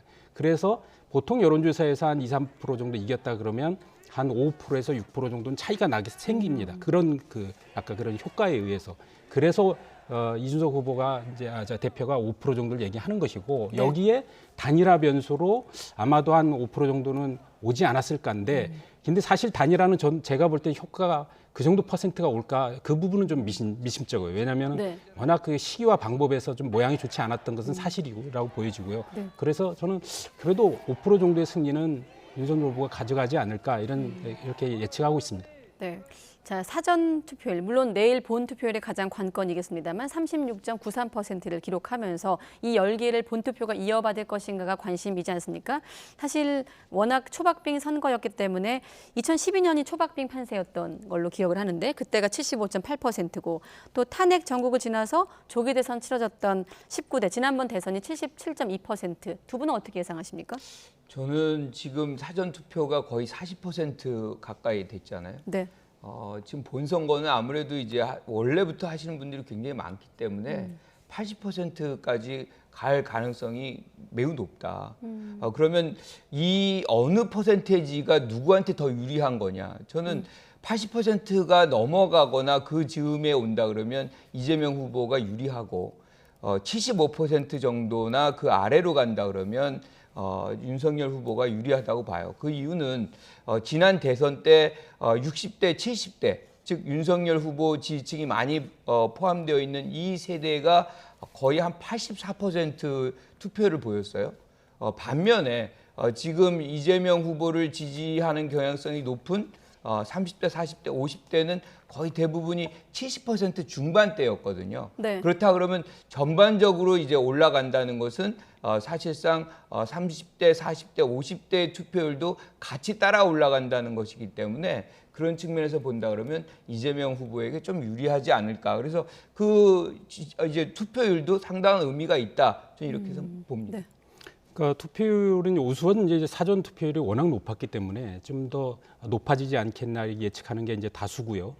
그렇지만 어쨌든 총량이 있기 때문에 80%를 넘기는 어려울 거다 저는 이렇게 생각을 합니다. 그리고 어쨌든 지금 국민들을 볼 때는 이제 비호감 대선임에도 불구하고 이번 대선이 갖고 있는 중요한 어떤 터닝 포인트라고 할까 이런 부분에 대해서 생각들을 하고 계신 것 같아요. 예를 들어서 여권 지지자들은 그러니까 예를 들어서 뭐 탄핵으로 인해서 본인들이 권력을 잡았는데 5년 만에 뺏길 수는 없다 이런 어떤 강한 결집을 하고 있는 것 같고 야권 지지층 같은 경우는 이제 훨씬 더 정권 교체에 대한 어떤 결집도가 높은데 그 원인은 단순히 대선뿐만 아니라 그러니까 대통령 권력 그다음에 지방선거도 거의 전패를 했지 않습니까? 대구 경북 외에는 그래서 서울의 25개 구청장 중에 24개가 이제 민주당이 석권할 정도였으니까요. 그다음에 또 국회의원 선거도 180석을 민주당이 다 싹쓸이를 했고 그러니까 대통령 권력, 지방 권력, 국회 입법 권력까지 전부 다 민주당이 갖고 있는 상황에서 이대로는 안 된다. 이게 계속 지속되다 보니까 결국 대법원, 중앙선거관리위원회, 검찰까지도 다 장악되고 있지 않느냐. 이건 막아야 된다라는 어떤 강한 신념들을 갖고 있다고 보여지기 때문에 저는 이제 이 부분에 대해서 어쨌든 그 보수층 그다음에 중도층 같은 경우에는 이번에 반드시 정권 교체를 해야 된다는 차원에서 비호감 대선임에도 불구하고 투표에 참여할 확률이 굉장히 높기 때문에 상당한 투표를 보일 것이다 이렇게 전망합니다. 근데 정권 교체 요구가 굉장히 높잖아요. 그럼에도 불구하고 윤석열 후보의 지지율은 그렇게 안 나오거든요. 그럼 이 괴리가 무엇에서 기인한 거냐라는 거죠. 지금 한국뿐만 아니라 전 세계 굉장히 위기 상황이거든요. 코로나에 지금 우크라이나발 어떤 전쟁의 안보 위기 그리고 우크라이나 이 전쟁은 사실은 그냥 안보 위기로 끝나는 게 아니거든요. 거기서부터 비롯되는 경제 위기가 옵니다. 지금 벌써 석유가 배럴당 130불이 됐어요. 며칠 전이 거의 한 60불, 70불 됐는데 거의 더블이 된 거잖아요. 이런 어떤 경제 위기, 안보 위기가 오는 상황 속에서 그러면 누가 이런 위기를 극복하고 실질적으로 향후 5년을 담보할 수 있겠느냐. 그래서 한국 국민들의 어떤 이 안전과 그 경제적인 어떤 부를 책임질 수 있겠느냐라고 하는 그런 측면이 부각이 되면서 사실 많은 그 정권 개최 요구가 상쇄돼 버리는 지금 이 현상이 나타나고 있기 때문에 지금 각축전이 벌어지고 초박빙 상황에 있다. 저는 이렇게 봅니다. 네. 혹시 덧붙이실 말씀? 그러니까 그건 이제 바라보는 관점 차이라고 생각합니다. 우선은 이제 보수층에서는 우선 나라를 바로 세우는 게 중요하다. 경제도 중요하지만 결국 법치주의와 자유민주주의가 지금 무너지고 있는데 그것부터 제대로 바로 세우는 게 중요하지 않느냐는 시각 차이가 존재한다고 봅니다. 네, 지금 자막처럼 역대 최종 투표율이 80% 넘긴 건 3번이었는데 15대 이후 과연 80%를 넘길지 YTN 개표 방송 통해서 투표율 확인하시고요. 자, 지난 주말에 이를테면 돌발 변수가 등장했습니다. 사전 투표, 그러니까 확진자 투표 부실 관리 논란이었죠. 여기에 대한 사과 발언부터 들어보시죠. 지난 3월 5일 실시된 확진자 및 격리자 선거인의 사전투표 관리와 관련하여 미흡한 준비로 혼란과 불편을 끼친 점에 대해 위원장으로서 책임을 통감하며 국민 여러분께 진심으로 사과의 말씀을 드립니다. 코로나 확진으로 힘든 상황에서도 투표에 참여해 주신 유권자들과 고생해 주신 분들께 거듭 죄송하다는 말씀을 드리고 감사의 말씀도 함께 전합니다. 네, 책임을 통감한다는 노정희 중앙선거관리위원장의 사과 발언 들으셨는데 이번 논란에 대한 어떤 대체적인 의견은 비슷하기 때문에 내일이 중요하지 않겠습니까? 본투표, 이 사전투표 논란을 가지고 어떤 분은 예방주사를 맞은 거라고 하셨는데 어떻습니까? 이 사실 선거 이후에도 좀 논란으로 불거질 여지들이 있는 것들이 있거든요. 내일 어떻게 해야 될까요? 그러니까 지금 이제 이미 발생한 거는 어쩔 수가 없어요. 네. 지금 내일 이제 확진자들의 어떤 투표 과정이 어떻게 잘 이루어지느냐 이런 일들이 다시 안 벌어지느냐에 모든 역량을 집중해야 되는 것이 중앙선관위가 해야 되는 일입니다. 혹시 지금 중앙선관위가 발표된 그 확진자 격리자 어떤 투표 동선 중에 우려되는 대목이 있으신가요?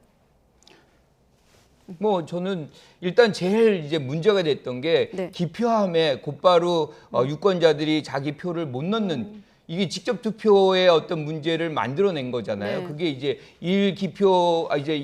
저희 투표장에 하나의 어떤 기표함만 있어야 된다는 그 원칙에 위배된다 그래가지고 그렇게 한 거지만 네. 그거보다 더 중요한 거는 사실 유권자들은 불안하거든요. 자기 표가 어디로 가는지. 분명히 밀봉된 데다가 넣고 싶어하는 그 욕구가 굉장히 강합니다. 그거를 지금 여야 합의로 구성되고 있는 이 중앙선관위가 이렇게 문제를 만들어 놓은 건 굉장히 이제 반성을 해야 되는 부분이고, 근데 이제 여기서 우리가 이 시점에서 중요하게 생각해야 되는 거는 어떤 일도 이제는 더 이상 만들어지면 안 돼요. 왜냐하면 국민의힘 쪽에서 지금 계속해서 사실은 이 부정선거 얘기 논란을 계속 부풀리고 있는 부분들이 있거든요. 네. 황교안 전 대표라든가 뭐 이런 분들이 지금 부정 투표에 대한 어떤 부정 선거에 대한 얘기를 계속하고 있는데 저런 어떤 얘기들이 나오면 그거 자체가 또 신뢰도를 잃게 만들어서 굉장한 혼란을 불러올 수밖에 없어요. 그래서 중앙선관위가 이번만큼은 절대 조금의 어떤 실수도 있어서는 안 된다는 거죠.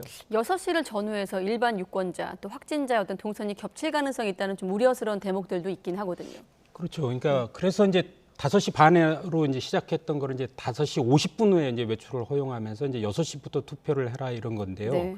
근데 6시 이전에 그 투표소에 방문하 있는 이제 일반 유권자들이 있을 거 아닙니까? 그래서 상당히 겹칠 가능성이 아직도 여전히 상존하고요. 그리고 그 어떤 확진자들이 몸이 아픈 확진자들을 실내에 밖에서 떨지 않도록 이제 그 대기할 수 있는 장소를 만들겠다고 했는데 실제로 각 그 투표소마다 굉장히 그 조건들이 다 다르단 말입니다. 복지관에 어떤 곳은 복지관에서 하고 어떤 곳은 뭐 동사무소에서 하고 뭐 이런 식으로 하기 때문에 그런 부분에 대해서 다 준비가 됐는지에 대해서 사실 좀 확인이 좀 덜 돼 있는 상황이고요. 그다음에 6시부터 7시 반까지 투표를 한다고 할 때 1시간 30분인데 과연 그 지역마다 이 확진자의 규모가 완전히 다를 것이고 네. 그랬을 때 대기표를 받는다 하더라도 상당히 몰려 있는 곳에 또 투표가 원활하게 진행될 수 있는지 이 부분에 대해서는 아직도 조금 선거관리위원회의 어떤 관리 지금 현재 상황으로 볼 때 좀 잘 될 수 있을까 이런 좀 걱정이 있는 게 사실입니다. 네. 대선 이후에 5점, 그러니까 후유증을 좀 남기지 않도록 아직도 늦지 않았거든요. 조금 더 면밀하게 대비해야 되지 않을까 이런 생각이 들고 앞서 말씀드린 대로 마침 오늘 여성의 날입니다. 그래서 대선 후보들이 저마다 이를테면 여성 표심을 잡기 위해 메시지를 내놨거든요. 저희가 새 후보의 여성의 날 관련 메시지를 정리해 봤는데 어떻게 좀 평가하십니까? 지금 사실 이 부동층이 여성이 70%라는 어떤 조사도 있어요. 네. 그만큼 여성들이 아직까지 후보를 결정하지 못했다는 거죠. 그만큼 이제 비호감 후보들에 대한 어떤 것에 고려할 부분들이 많다. 뭐 이렇게 좀 생각할 수 있는데 저는 오늘이 여성의 날이라는 것이고 내일이 바로 투표이기 때문에 네. 이 여성분들 특히나 20대, 30대 여성분들이 이 여성에 대한 정책을 어떻게 갖고 있느냐를 기준으로 해서 많은 판단을 할 것 같아요. 오늘 진중권 전 교수와 이준석 대표가 이 라디오에서 이제 뭔가 이렇게 오고 가는 얘기가 있었다 그러더라고요. 진중권 전 교수가 왜 갈라치기를 해서 이렇게 문제를 만들어 놓느냐 뭐 이런 얘기를 했다는 거죠. 그랬더니 이준석 대표가 그런 적 없다라고 얘기하지만 네. 사실은 제일 충격적이었던 부분들이 윤석열 후보가 여가부 폐지 그리고 우리가 얘기하는 무고 이제 처벌을 강화하는 것 거기다가 더 나가서 지금 구조적인 어떤 이 성차별이 여성 차별이 없다. 뭐 이런 얘기들은 굉장히 충격적이죠. 우리가 아까도 말씀드렸다시피 남자 임금 평균 임금의 한 67.7%만 여성이 받고 있거든요. 이런 부분들은 구조적으로 뭔가가 차별이 이루어지고 있다는 것을 분명히 보여주는 지표인 것이고, 우리가 잘 아는 다보스 포럼이 있잖아요. 거기서 2021년에 159개국의 어떤 여성 평등 지표를 낸 적이 있어요. 지수를. 거기에서 우리가 102등입니다. 그러니까 이 정도 되면 굉장히 사실 구조적으로 문제가 있는데 이 부분에 대한 이해가 지금 윤 후보가 안 되고 있다는 거거든요. 그리고 굉장히 마초적인 어떤 접근을 하면서 2030의 어떤 여성들이 지금 굉장히 민심이 떠나가는, 그렇게 해서 이재명 후보 쪽으로 가고 있는 그런 측면이 굉장히 강화되고 있다, 이렇게 얘기를 할 수 있을 것 같아요. 사실 뭐 이 시간에도 여러 번 다뤘습니다만 대선판을 달궜던 이슈긴 해요. 성 문제, 그렇죠? 젠더 이슈. 예. 네. 근데 뭐 지금 뭐 세계 여성의 날 1908년도에 이제 어떻게 보면 세계 여성 노동자들이 이제 시위를 이제 기념한 건데, 그때는 참정권이 없었고 여성한테 투표권이 주어지지 않았습니다. 남자들만 투표를 했잖아요. 그리고 여러 가지 생존권의 문제 이런 것들에 대한 시위를 했던 것이고, 그런 면에서 지금의 상황을 뭐 바로 대비할 수는 없다. 그리고 저는 이제 그렇습니다. 이제 그 윤석열 후보가 얘기하는 것은 어떤 여성에 대한 어떤 성차별이라든가 불공정성 문제, 불평등 문제 이런 부분을 당연히 극복해 나가야죠. 그걸 극복해 나가야 되는데 이걸 어떻게 접근하느냐의 차원에서 남녀 간에 자꾸 이걸 갈등으로 주장하지 말고, 이게 어떤 집합체로서의 남자와 여자로 자꾸 대립해서 보면 이게 해결이 안 된다. 그렇기 때문에 이거를 오히려 개인과 개인의 문제로 좀 봐줄 필요가 있다는 점에 대해서 저는 중요한 포인트가 있다고 봐요. 예를 들어서 성범죄라든가 이런 부분에서 여전히 여성이 가장 큰 피해자고 약자입니다. 이런 부분에 대해서 집중적인 여성에 대한 보호가 필요하고, 또 일자리나 급여, 뭐 여성에 대한 어떤 사회적 대우, 이 부분에 대해서는 세대 간의 차이가 있어요. 그러니까 지금 현재 50대 이상의 부분에서의 일자리라든가 뭐 예를 들어서 기업 내에서 임원의 비율이라든가 이런 거는, 근데 20, 30대로 내려가면 오히려 여성들이 훨씬 더 일자리나 이런 부분에 대해서 오히려 베네핏을 얻고 있는 부분이 많이 있다고 보여지는 것이거든요. 네. 세대별 차이가 있고, 그다음에 또 군대, 뭐 병역 의무로 가서는 오히려 남성들이 진짜 어떻게 보면은 불공정하다고 얘기할 수밖에 없는 상황이 있잖아요. 그래서 각 그 어떤 그 영역마다 다 이 남녀 간의 관계가 다 다르다. 이래서 이거를 어떤 집합으로 이렇게 자꾸 규정하지 말고 개인과 개인의 문제를 보고 정밀하게 이 문제를, 사회적 불공정의 문제를 해결하자는 차원이니까요. 네. 그런 차원에서 제기하고 있다는 걸 말씀드리기 싶습니다. 그래서 뭐 여성가족부 폐지하자는 게 여성에 대한 문제를 다 안 하겠다는 게 아니라 그 부서를 만들어 놨더니 쓸데없는 일을 하고 있고, 오히려 사실 여성과 관련된 일보다도 그게 부서로서의 존재 가치가 없다 보니까 결국은 가족 문제, 청소년 문제까지 다 끌고 와서 하나의 부처를 겨우 유지하고 있는 상황이니까 이 문제를 좀 완전히 뭐 복지의 문제, 그다음에 뭐 어떤 그 공권력의 문제 뭐 다 이렇게 좀 나눠서 처리하고, 여성과 관련된 문제는 다른 위원회라든가 이런 식으로 해서 좀 더 적극적으로 검토하겠다, 이런 차원이니까요. 이거를 네거티브로 좀 보지 말고 이것을 사회적 담론으로 새로운 어떤 이제 앞으로 성평등의 문제에 대한 새로운 접근 방법에 대한 시각으로 좀 봐줬으면 좋겠다, 이런 말씀드립니다. 그러니까 윤석열 후보가 우리 이기재 교수님처럼 말씀을 하셨다 그러면 아마 이런 오해가 전혀 없을 거예요. 그런데 우리가 다 국민들이 지켜본 부분이 있거든요. 지금 마구 이렇게 좋게 말씀을 하셨는데 사실상 이렇게 성을 기준으로 해서 이렇게 갈라치기 한 부분들 다 국민들 느끼고 있거든요. 그래서 지금 오늘도 워싱턴 포스트에 이제 거기서 본인은 뭐 페미니스트다, 뭐 페미니스트가 아니다, 이 논란이 또 벌어졌잖아요. 네. 그런데 이제 거기서 핵심은 만약 처음 얘기한 것이 맞다라고 하면은 저는 동의할 수 있을 것 같아요. 뭐 구조적 차별이라든가 불평등을 철폐해 나가는 것이 페미니즘이다라고 얘기를 하고, 그런 측면에서 보면 나는 페미니스트다. 이렇게 이게 워딩이에요. 워싱턴 포스트에 그대로 나와 있거든요. 저도 읽어봤어요. 자, 준비한 화면이 있거든요. 띄워주시고 또 교수님 계속 말씀해 그런데 주시죠. 문제는 또 이 얘기가 이제 나가니까 또 이게 잘못된 것이다라고 얘기를 해요. 나는 페미니스트가 아니다라고 얘기를 하는 거잖아요. 그러면 지금 구조적 철폐라든가 뭐 이런 구조적 차별이라든가 이런 불평등성을 철폐하는데 나서지 않겠다는 건가요? 이 구조적인 어떤 문제들이 분명히 있고, 이것이 사실은 성의 차이를 만들어 놓고 여기에 여성과 남성의 분열, 뭐 갈등, 이것들이 다 만들어지는 이런 요소인데, 차기 대통령이 되려고 하는 분은 반드시 이 문제를 해결해야 되는 그 임무가 있어요. 의무 사항이거든요. 그런데 여기에서 이런 얘기는 이 역할을 하는 것이 페미니즘이라고 얘기해놓고선 또다시 페미니스트가 아니다라고 얘기한다면 이 역할을 안 하겠다는 걸로 또 비춰질 수 있는 거거든요. 그리고 이게 또 해외 언론으로 나가 있는 얘기예요. 그래서 더 좀 우리가 좀 민감하게 받아들이고 이제 다른 국가들이 우리를 어떻게 볼까 하는 그러한 어떤 생각도 갖게 하는 부분이거든요. 그래서 이런 부분에 대해서는 뭐 이미 선거가 거의 마무리되고긴 하지만 우리 사회적으로 좀 이 문제를 좀 해결을 해야 되는 것 아닌가 이런 생각을 합니다. 김 교수님께서 바로 꺼내셨기 때문에 이 얘기를 설명 잠깐 드리면 지금 화면처럼 워싱턴 포스트 이제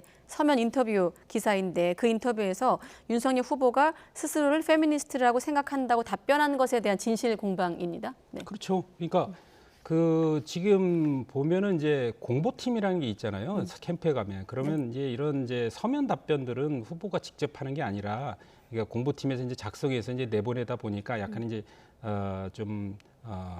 그 캠프의 전체 입장하고는 좀 다른 입장이 나갈 수는 있어요. 그런 부분에서 좀 수정을 했다고 보고 저는 뭐 그 말에 대해서도 예를 들어 그런 차원에서 페미니스트라고 생각한다라고 끊지 말고 그 뒤에 만약에 그러나 지금 한국에서의 페미 논쟁은 어떤 여성의 어떤 남성 혐오 혹은 성소수자 즉 동성애자에 대한 차별금지법 같은 제정 이런 형식으로 가고 있기 때문에 페미니스트라고 얘기하기가 되게 어렵다라고 얘기했다면 저는 맞는 얘기가 된다고 봐요. 그래서 지금 현재 대한민국에서의 페미 논쟁은 그 어떤 여성에 대한 어떤 성평등의 문제라든가 어떤 불공정 문제를 해결하자 이걸 넘어서는 문제로 지금 남녀 갈등으로 가고 있기 때문에 그 문제에 대해서 본인 스스로 페미니스트라고 딱 규정을 할 수가 없는 거예요. 그러면 그거에 대한 어떤 20대 남성들이라든가 이런 차별을 느끼는 사람들의 어떤 불만들을 이걸 또 수용이 안 되는 거거든요. 그런 점에서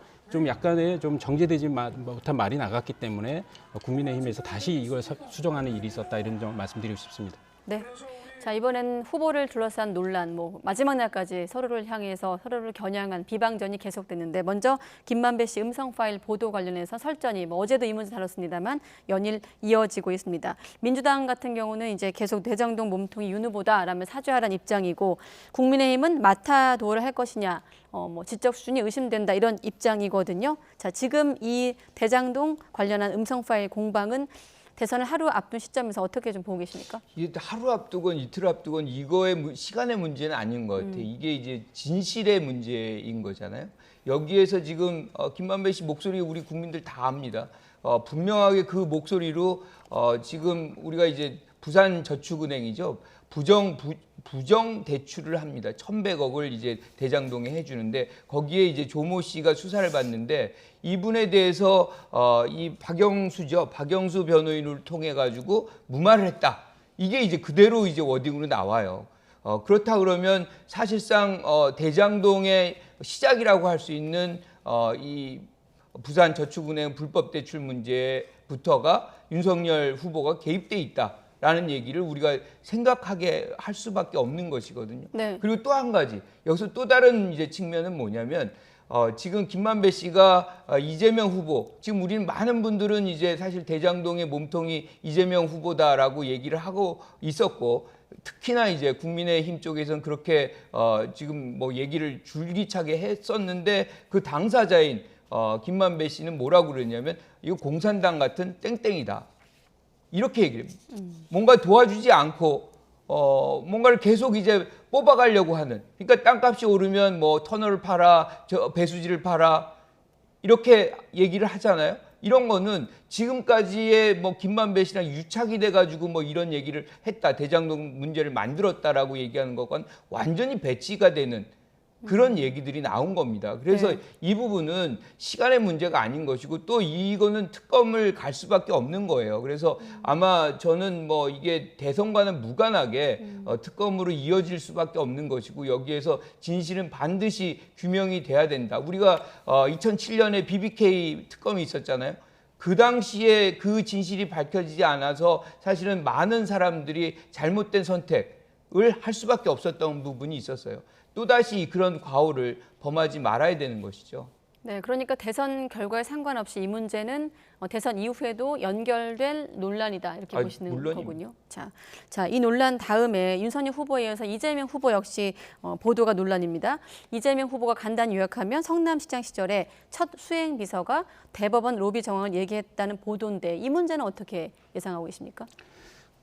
이 문제 역시 이제 대장동 건과 이제 직접적인 연관이 되는 이제 녹취록이 좀 나오는 거잖아요. 결국 이제 대장동의 이슈는 대장동에서의 그 많은 이익을 왜 화천대유라는 그 김만배 일당에 몰아줬냐라는 얘기뿐만이 아니라 그럼 왜 그 과정에서 이재명 후보는 어떤 이익을 얻었느냐와 관련되지 않습니까? 그 이익의 어떤 자금적 규모에 대해서는 밝혀진 바 없고요. 단지 나와 있는 거는 결국 대법원 판결을 무죄 취지로 돌릴 때 상당한 역할을 김만배 일당들이 해왔지 않느냐. 실제로 화천대유가 거의 사설로펌이라고 할 만한 정도로 뭐 권순일 대법관도 뭐 고문으로 있었고 전 검찰청장 출신부터 시작해서 어마어마한 사람들을 법조계 인사를 모아놨잖아요. 보통 시행사에서 아무리 돈이 많이 벌린다 하더라도 이렇게 법조계 인사들을 모아놓는 적이 없습니다. 결국은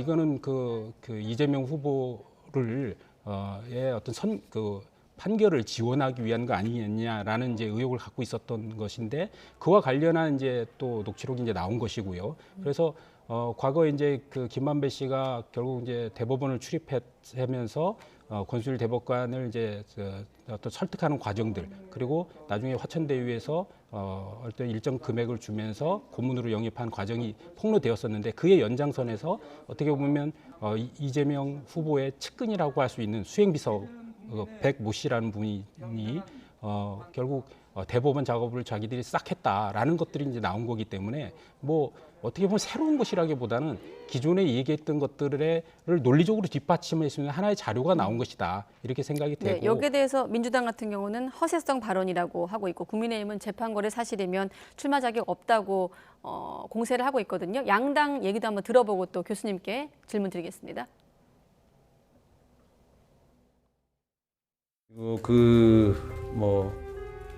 수행비서가 그런 말을 했다 이렇게 말씀을 하시는데 제가 수행비서라는 직책을 폄하해서가 아니라 저도 수행비서가 있습니다만 그런 고급 정보를 수행비서가 알고 있기가 매우 어렵죠.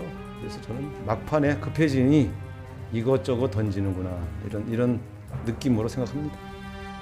이재명 후보 성남시장 시절 수행비서이자 최측근으로 알려진 백모 씨가 은수미 성남시장 비서와 통화한 녹취록입니다. 김만배가 판결 직전 대법원을 뻔질나게 드나들었던 이유가 이제 명백하게 밝혀진 것입니다. 이러한 대법원 재판 거래가 사실이라면 애당초 이재명 후보는 대선 출마 자격조차 없는 중범죄자입니다. 지금 여야 공방이 뜨거운데 이걸 유권자들도 그대로 받아들일까요? 어떻게 보십니까?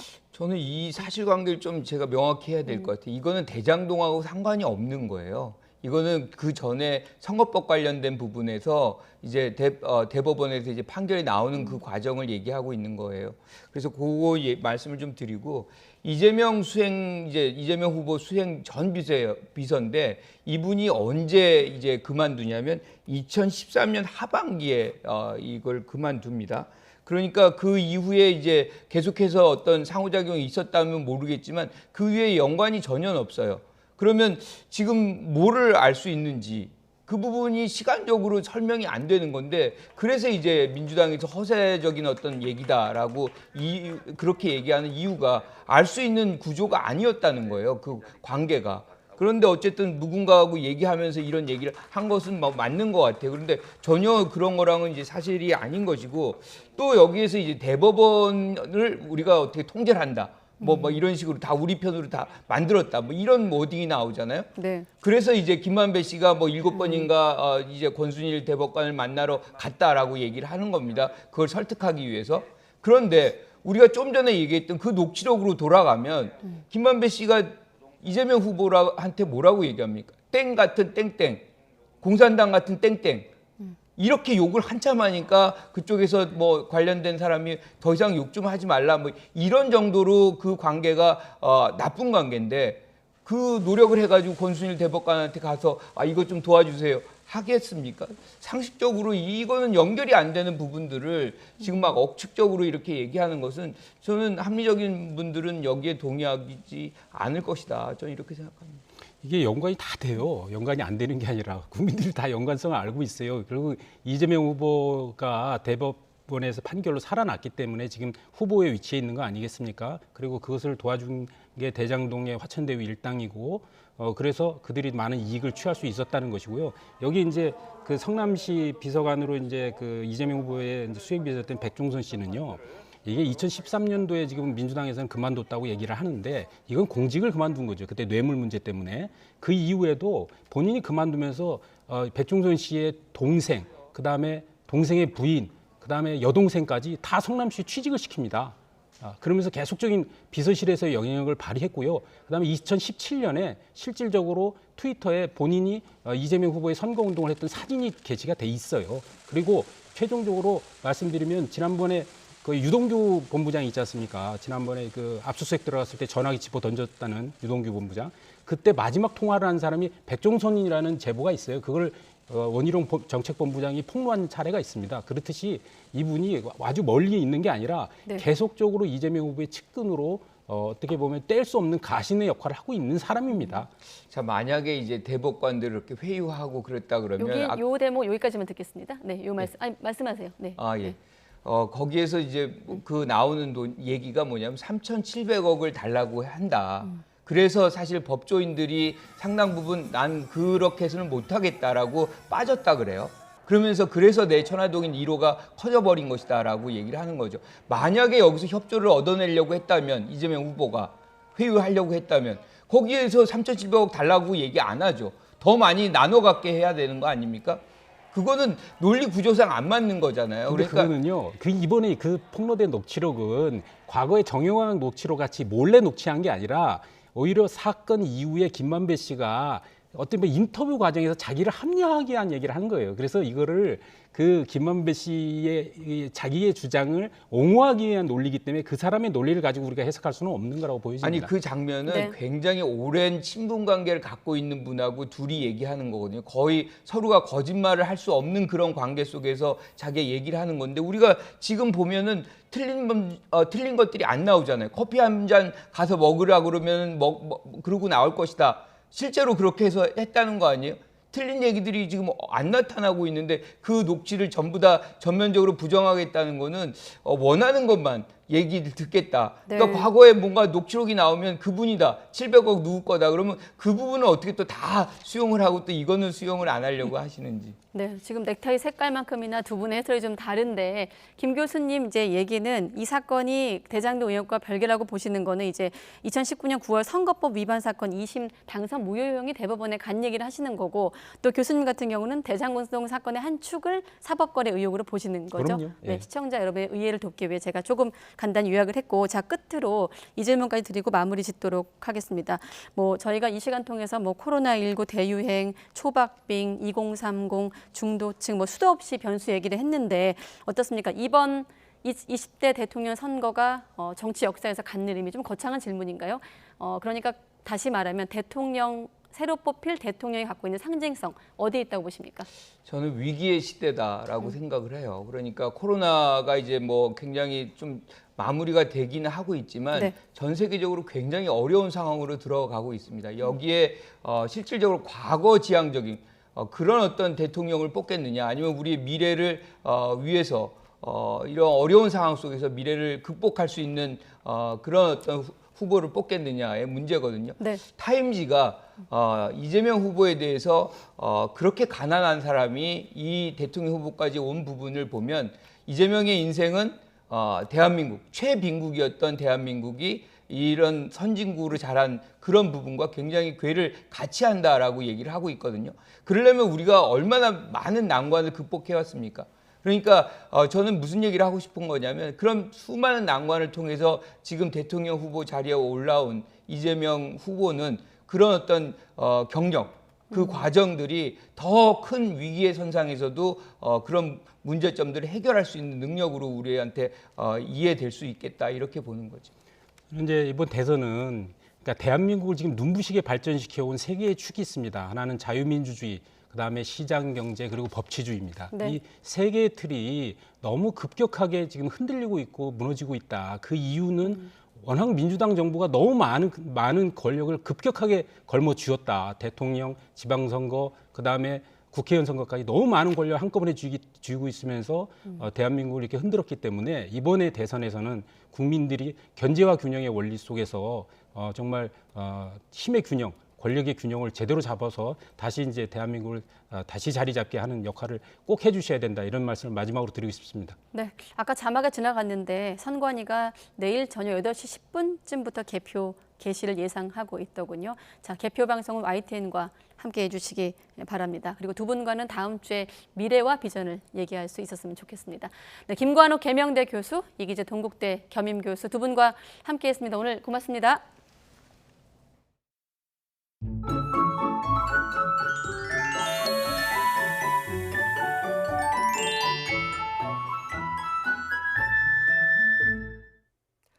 대선일인 내일은 봄 기운이 더 가득해지겠습니다. 우선 서울 아침 기온이 2도로 아침 공기도 조금 더 부드러워지겠고 한낮에는 15도까지 오르는 등 오늘보다 3도가량 높아지며 4월 초순처럼 포근하겠습니다. 하늘도 대체로 맑겠습니다. 다만 맑은 날씨 속에 대기가 더욱 메마릅니다. 영동과 영남 곳곳에 건조경보가, 그 밖에 내륙에 건조주의보가 계속되는 가운데 곳곳에서 산불 등 화재가 발생하고 있는 만큼 화재 예방에 더욱 신경 써주시기 바랍니다. 또 서해안을 중심으로 안개가 짙게 끼겠고 중서부와 남부 내륙에는 미세먼지 농도가 나쁨 수준까지 오르겠습니다. 내일 아침 기온 오늘보다 1도에서 4도가량 높겠습니다. 서울 2도, 대전 0도, 광주 3도, 부산 6도로 예상됩니다. 낮 기온도 오늘보다 2도에서 4도가량 높겠습니다. 서울 15도, 대전 17도, 광주 19도, 부산 16도로 예상됩니다. 주 후반까지 대체로 맑은 가운데 일교차 큰 날씨가 이어지겠고 휴일에는 전국에 단비가 내릴 전망입니다. 날씨 정보였습니다. 네, 대선 전날 뉴스나이트 마치겠습니다. 네, 내일 개표 방송에서 뵙겠습니다. 고맙습니다.